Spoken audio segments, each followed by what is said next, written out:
Parfois, on croit que le rejet dit quelque chose sur nous, comme si c'était un reflet direct de notre valeur, de notre essence ou de ce que nous apportons à la vie de quelqu'un. Mais aujourd'hui, j'aimerais que tu écoutes ceci avec le cœur ouvert. Le rejet ne parle pas toujours de toi. Très souvent, il parle de ce que l'autre personne est incapable d'affronter en elle-même. Quand quelqu'un te rejette, il ne le fait pas depuis un endroit aussi clair et aussi sûr qu'il le prétend. Il n'existe pas cette froideur absolue qu'on t'a fait croire. Il n'existe pas cette indifférence qui t'a blessé. Derrière un « je ne veux rien avec toi », il y a toujours une histoire émotionnelle plus profonde, plus complexe, presque toujours inconsciente. C'est pour cela qu'aujourd'hui, je veux te parler de ce que ressent vraiment une personne qui t'a rejeté, même si elle fait semblant de ne rien éprouver.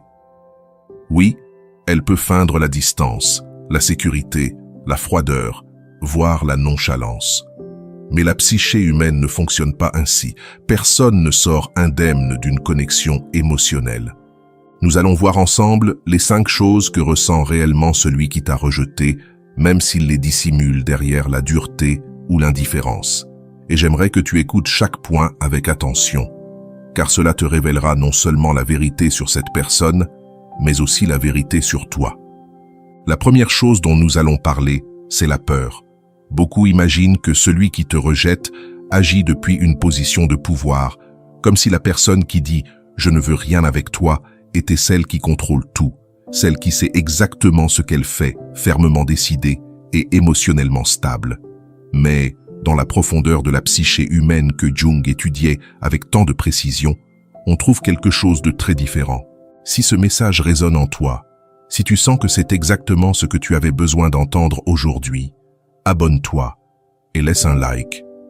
Non pas seulement pour aider cette vidéo à toucher plus de monde, mais pour t'engager envers toi-même, pour reprendre le contrôle de ta vie. Dans un grand nombre de cas, le rejet naît de la peur. Une peur ancienne, apprise, enfouie dans l'ombre. Une peur que la personne elle-même ne sait pas nommer. Ce n'est pas une peur de toi, c'est une peur de ce que tu réveilles en elle. Peur du lien, peur de la vulnérabilité, peur d'être vu réellement. Car certaines personnes, dès qu'elles ressentent une connexion authentique, au lieu d'avancer, reculent. Au lieu de s'ouvrir, elles se ferment. Au lieu de s'abandonner, elles fuient. Et pas parce que tu ne comptes pas, mais parce que tu comptes trop. Comme si te laisser approcher les obligeait à confronter des parties d'elles-mêmes qu'elles ont gardées sous clé durant des années, des blessures non résolues, des insécurités profondes, des peurs qu'elles croyaient enterrées. C'est pour cela que, juste au moment où tout commençait à devenir plus vrai, juste au moment où tu montrais ta lumière sans filtre, elles ont senti que tu les percevais trop clairement, pas avec les yeux, mais avec l'âme. Et cette vision, tout le monde ne peut pas la supporter, parce qu'elle désarme, parce qu'elle expose, parce qu'elle confronte à la vérité intérieure. Alors ce qui arrive ensuite est presque prévisible. Elles reculent, se montrent froides, sûres d'elles, te disent que c'est mieux ainsi, et s'éloignent comme si rien ne leur pesait. Mais derrière ce masque de sécurité, il y a un esprit tremblant qui tente de se protéger d'un sentiment trop vaste pour lui. Est-ce que tu as déjà vécu ça? Ce moment où une personne se durcit juste au moment où elle devenait plus douce avec toi. Ce moment où elle t'a rejeté quand tu touchais enfin quelque chose de profond en elle. Ce n'était pas une coïncidence. C'était la peur. Et cette peur reste là, même si elle la cache sous l'apparence de l'indifférence. Elle demeure silencieuse, car ta présence révélait sa fragilité. Et j'aimerais que tu retiennes ceci. Personne ne fuit ce qui ne lui fait rien. Personne ne rejette une personne qui ne provoque rien. On fuit seulement ce qui remue, ce qui active des émotions intenses. Et peut-être qu'à présent, tout commence à prendre sens. Cette froideur soudaine, cette distance inexplicable, ce silence qui t'a déstabilisé. Ce n'était probablement pas un rejet de toi, mais un rejet de ce que la personne a ressenti lorsque tu t'es approché trop près du centre de son ombre. Mais c'est précisément là qu'un sentiment encore plus profond commence à apparaître, la culpabilité. Lorsque quelqu'un rejette par peur, il crée un vide émotionnel et énergétique qu'il finit tôt ou tard par ressentir comme une perte. Personne ne peut rompre un lien authentique sans que quelque chose ne se brise en lui. Mais ce vide ne se manifeste pas tout de suite. Avant cela, une autre émotion apparaît, la culpabilité. Peut-être que celui qui t'a rejeté t'a dit que c'était mieux ainsi, que tu méritais autre chose, qu'il ne voulait rien. Mais dans son esprit, un écho commence à résonner. Cet écho, c'est la culpabilité. La culpabilité de ne pas avoir osé ressentir, de ne pas s'être permis de recevoir ce que tu offrais, de ne pas avoir été honnête avec lui-même. Cette culpabilité ne disparaît pas rapidement. Elle se glisse dans de petites fissures, inconfort, irritabilité, nervosité quand on mentionne ton nom, silence étrange lorsqu'il passe près de lieux où vous étiez ensemble. C'est comme si la peur qui l'avait fait fuir se transformait en une sensation difficile à ignorer, celle d'avoir agi contre sa propre vérité émotionnelle. La culpabilité est une émotion silencieuse mais persistante. Elle ne crie pas, elle ne laisse pas de traces évidentes. Elle revient comme un murmure intérieur, et quand quelqu'un te rejette par peur, cette culpabilité finit presque toujours par naître. Elle se manifeste sous forme d'irritation, de fatigue, de frustration, de stress ou même d'indifférence apparente. Mais si tu observes plus profondément, comme Jung l'aurait fait, lui qui disait que la psyché ne ment jamais, tu verras qu'il s'agit d'un sentiment de dette intérieure. Un sentiment d'avoir fui quelque chose de vrai, d'avoir blessé quelqu'un qui a donné plus que ce qu'ils étaient prêts à recevoir. Et lorsque tu vois cette personne agir de façon étrange devant toi, un regard fuyant, un silence maladroit, un ton de voix soudain différent, ce n'est pas de l'indifférence, c'est de la culpabilité. La culpabilité d'avoir blessé, d'avoir fui, d'avoir manqué de courage. La culpabilité d'avoir été incapable d'être à la hauteur de la connexion que tu offrais.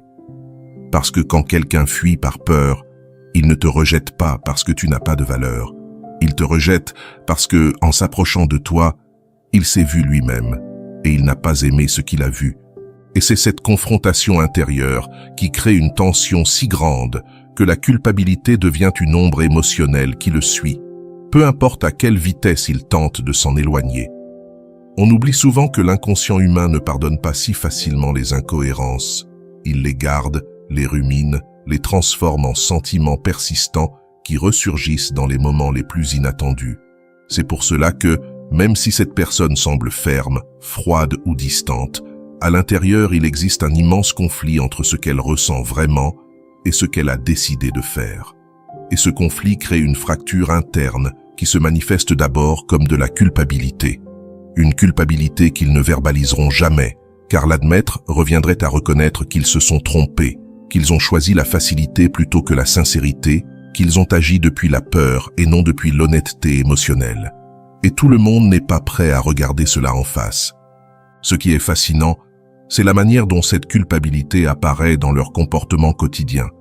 Peut-être les remarques-tu en train d'éviter certains endroits où ils pourraient te croiser, non pas parce qu'ils ne veulent pas te voir, mais parce que ton visage leur rappellerait qu'ils ont failli.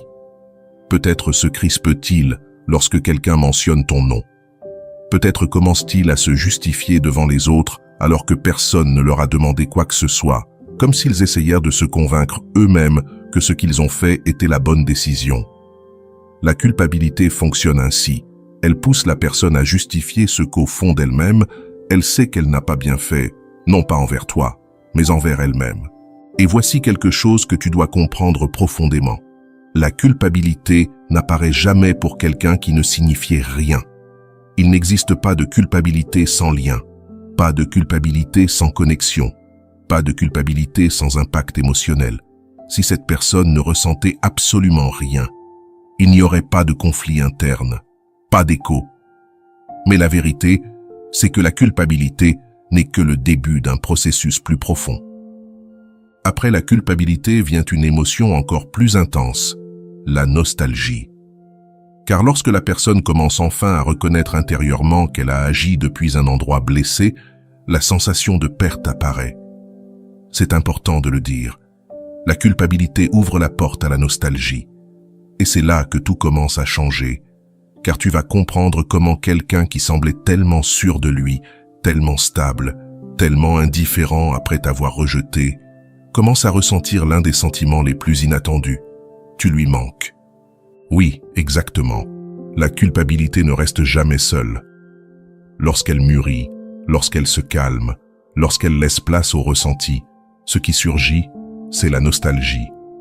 Une nostalgie silencieuse, subtile, qui se glisse dans les souvenirs, qui s'active avec des détails minuscules, qui apparaît sans prévenir et qui l'oblige à penser à toi-même quand elle essaie désespérément de ne pas le faire. La nostalgie se transforme alors en une ombre émotionnelle impossible à ignorer. Et même s'ils ne te le diront jamais, ils commencent à ressentir l'absence de tout ce qu'ils auraient pu vivre avec toi, mais qu'ils ne se sont jamais permis. La nostalgie est l'une des émotions les plus traîtresses de l'être humain. Elle arrive sans prévenir, sans demander la permission et surtout sans tenir compte de tous les efforts qu'une personne fait pour prétendre qu'elle ne ressent plus rien. Selon la vision de Jung, la nostalgie représente la preuve que l'inconscient n'oublie jamais ce qui a touché une fibre essentielle de notre être. Tu peux bloquer quelqu'un, effacer des messages, supprimer des photos, mais tu ne peux pas effacer la partie de ton âme qui a déjà été marquée. C'est pour cela que quelqu'un qui t'a rejeté revient aussi souvent au même point. Il commence à ressentir non seulement ce qu'il a vécu avec toi, mais aussi ce qu'il n'a jamais vécu, ce qui aurait pu être. L'esprit humain est paradoxal, il idéalise ce qu'il a laissé partir. Et lorsque la personne réalise que tu comptais bien plus qu'elle ne l'a admis, la nostalgie devient un miroir cruel qui lui montre non pas seulement ce qu'elle a perdu, mais surtout ce qu'elle ne s'est pas autorisée à vivre. Cette nostalgie n'apparaît jamais dans des moments logiques. Elle surgit la nuit, quand le silence les force à affronter ce qu'ils n'ont jamais dit. Elle surgit à l'aube, quand la conscience se relâche. Elle surgit dans des détails insignifiants. Une chanson, un lieu, un parfum, une phrase, un souvenir fugitif. Et même s'ils ne l'avoueront jamais, cette nostalgie devient une douleur douce, un murmure intérieur qui leur rappelle qu'il y avait quelque chose de réel, quelque chose qui comptait. C'est aussi à travers la comparaison qu'elle se manifeste. Ils rencontrent d'autres personnes. Ils essaient d'avancer, mais sans le vouloir. Ils te comparent, pas pour te remplacer, mais parce qu'ils réalisent qu'avec toi, il existait une qualité émotionnelle qu'ils ne retrouvent pas ailleurs. Tu représentais une expérience unique. Et lorsqu'on rejette ce qui nous importe, ce qu'on rejette en réalité, c'est une partie de soi. La nostalgie est l'écho de cette partie perdue. Et c'est là qu'un processus psychologique profond commence. La personne commence à intégrer ce qu'elle avait nié. Elle se rapproche de la vérité intérieure qu'elle avait refusé de regarder. Et cette vérité, même si elle fait mal, est claire. Tu comptais vraiment. Alors naît une tension intérieure puissante. Ils sentent qu'ils ont laissé partir quelque chose qui leur faisait du bien, mais ne savent pas comment revenir, comment réparer, comment affronter le fait que c'est leur propre peur qui a détruit la connexion. Et peut-être que tu l'as déjà vécu, cette personne qui réapparaît sans raison. Un message, un like, une vue discrète sur tes stories, une toute petite trace. Ce n'est pas un hasard, c'est la nostalgie qui cherche un soulagement. C'est leur inconscient qui tente de retrouver, ne serait-ce qu'une seconde, ce que tu leur faisais ressentir et qu'ils n'ont trouvé nulle part ailleurs. Car la nostalgie ouvre une porte dangereuse. Elle leur montre qu'ils ne t'ont jamais oublié, qu'ils n'ont jamais pu t'effacer, que ton empreinte émotionnelle est encore là, vivante. Quoi qu'ils fassent, elle ne disparaît pas. Et lorsque la nostalgie devient trop grande pour être ignorée, une question commence à les hanter. Qu'est-ce qu'elle devient maintenant? Cette question ouvre le prochain chapitre de ce processus, celui où la nostalgie se transforme en une curiosité irrésistible, une curiosité qui devient besoin, une curiosité qui veut vérifier si tu es toujours là, toujours disponible, ou si tu es en train de t'éloigner pour de bon. Et c'est cette transition du manque à la curiosité qui prépare la prochaine étape, celle où l'émotion change de ton, et où tu vas découvrir pourquoi celui qui t'a rejeté commence soudain à vouloir revenir. Même s'il a agi comme si rien de ce que tu faisais n'était jamais suffisant, il commence à se demander si tu es toujours là ou pas. Et cette curiosité, qui semble insignifiante en apparence, en dit bien plus que tu ne peux l'imaginer. Prépare-toi, car ce qui arrive maintenant devient encore plus profond. Il ressent de la curiosité pour ta vie, même s'il prétend que tu ne l'intéresses plus. La curiosité est l'un des mécanismes les plus révélateurs de l'inconscient. Elle casse les façades, brise les défenses et expose ce qu'une personne ressent réellement, même quand elle essaie de le cacher. Tout ce que nous tentons d'étouffer finit par ressortir. Et la curiosité est exactement ce petit dérapage émotionnel qui échappe lorsque l'ego ne peut plus soutenir la version qu'il raconte aux autres et à lui-même. La personne qui t'a rejeté peut répéter partout qu'elle s'en fiche. Elle peut convaincre tout le monde qu'elle est passée à autre chose. Elle peut même se convaincre elle-même. Mais il y a une partie d'elle, la plus authentique, qui continue de t'observer, de se poser des questions, de chercher des traces de toi. Cette nécessité silencieuse d'avoir des nouvelles parle plus fort que n'importe quelle phrase. Et ce qui est fascinant, c'est que cette curiosité n'apparaît presque jamais sous forme d'un message direct. Elle se manifeste par des comportements subtils. Regarder tes réseaux sans rien liker, vérifier qui commente tes photos, regarder tes stories depuis des comptes que tu ne connais pas, poser des questions indirectes à vos connaissances communes, ou réagir discrètement quand ton nom revient dans une conversation. Ce sont de petites actions, apparemment insignifiantes, mais qui révèlent un intérêt que son ego refuse d'admettre. C'est une vraie contradiction interne. Je ne veux pas savoir, mais j'ai besoin de savoir. Cette bataille intérieure est bien plus intense que tu ne l'imagines. La curiosité apparaît surtout quand cette personne réalise qu'elle n'a plus accès à ton monde, quand tu ne lui écris plus, quand tu ne demandes plus rien, quand tu t'éloignes. Quelque chose s'allume en elle. Pendant longtemps, elle pensait que ta présence était acquise, constante, garantie. Mais quand elle ressent ton silence et que ton énergie se retire, son esprit commence à s'agiter. Que fait-il, elle, maintenant? Avec qui? Y a-t-il quelqu'un d'autre? Cette agitation n'est pas un hasard. C'est la preuve que tu as commencé à avancer. Et là, un phénomène puissant se déclenche. Plus tu progresses, plus sa curiosité augmente.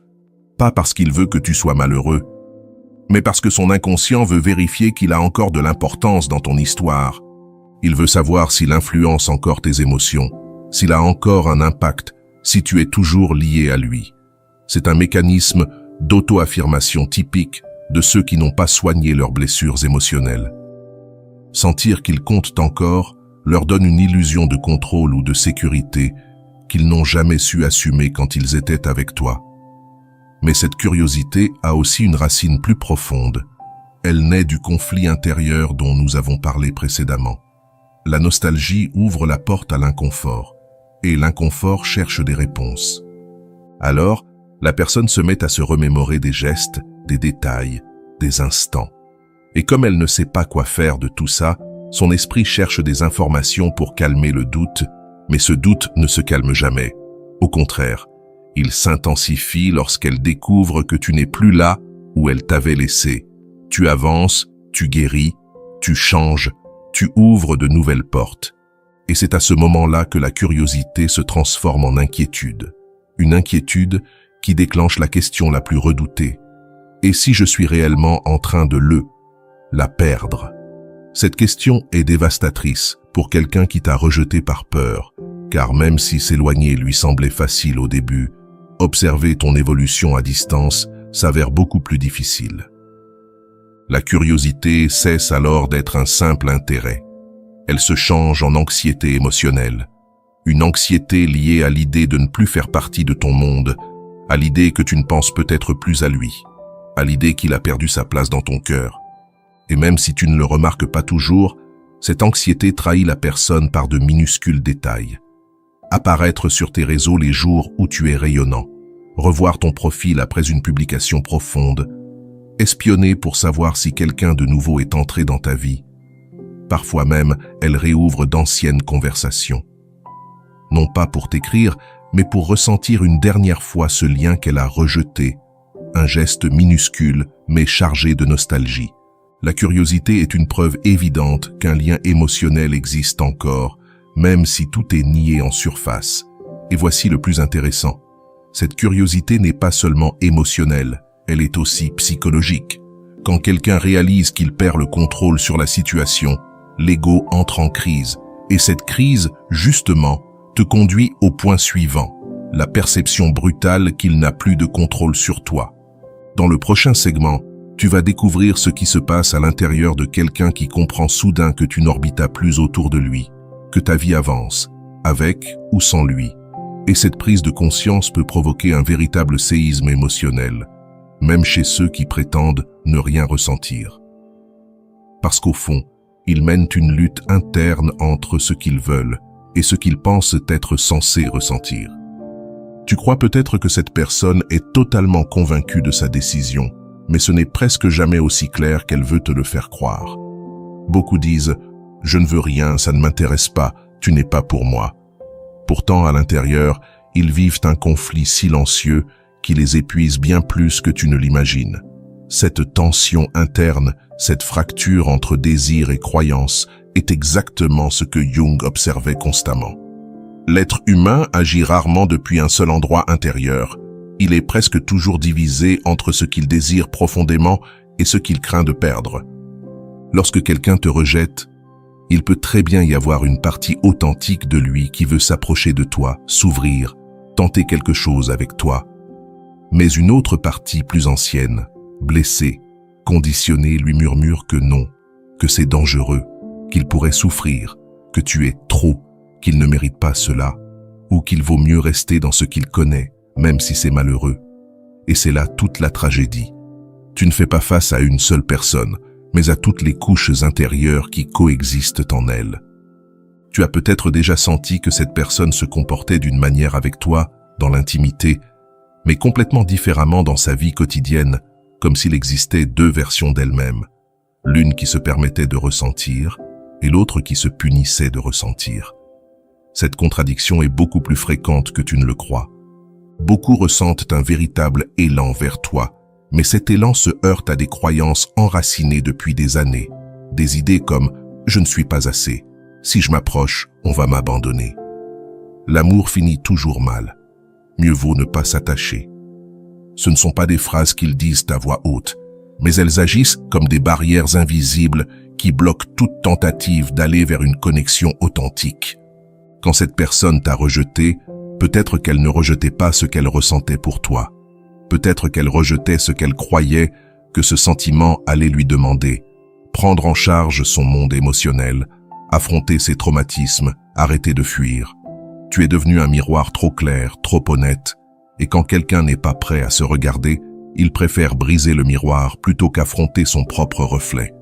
Voilà pourquoi ils semblent si convaincus lorsqu'ils affirment ne rien ressentir. Ce ne sont pas tes émotions qu'ils répriment, ce sont les leurs. Et cela fatigue, cela fait mal. Ça ne disparaît pas simplement parce qu'on essaie de l'ignorer. Au contraire, plus ils tentent de faire taire ce qu'ils ressentent, plus la contradiction intérieure s'intensifie. Cette lutte interne explique aussi leur comportement contradictoire. Un jour, ils te cherchent. Le lendemain, ils t'ignorent. Un jour, ils montrent de l'intérêt. Le jour suivant, ils semblent froids. Ils disent ne rien vouloir. Mais ils regardent tes réseaux, apparaissent dans tes stories, demandent de tes nouvelles, reviennent sans que tu les appelles. Ce n'est pas un hasard. C'est de la résistance émotionnelle déguisée en indifférence. Et toi, tu l'as senti. Malgré leurs mots, quelque chose dans leur regard, dans leur ton, dans leur énergie, racontait une autre histoire. Cette intuition est très souvent juste. Tu perçois le conflit qu'ils vivent en eux. Il y a quelque chose d'encore plus profond. Lorsque quelqu'un te rejette pour se protéger, il ne choisit pas le bonheur. Il choisit la peur. Et quand la peur dirige, le désir se retrouve enfoui sous des couches de déni. Avec le temps, cette contradiction devient un poids qui ne se voit pas au début, mais qui finit par se transformer en anxiété, en insatisfaction, en nostalgie, parfois même en colère contre soi-même. car il est difficile de vivre en sachant qu'on a peut-être laissé partir quelque chose qu'on voulait vraiment, quelque chose qui nous avait touchés, quelque chose qui nous avait profondément émus. Si tu ressens que tout cela résonne avec ton histoire et que tu veux continuer à grandir, comprendre ton esprit et guérir les blessures qui font encore mal, alors la suite est pour toi. Je t'invite à poursuivre ton chemin. Il existe des vidéos qui peuvent t'aider à renforcer ta valeur, à briser les schémas qui t'ont limité et à te rappeler qui tu es réellement. Choisis l'une des vidéos que tu vois ici et avance.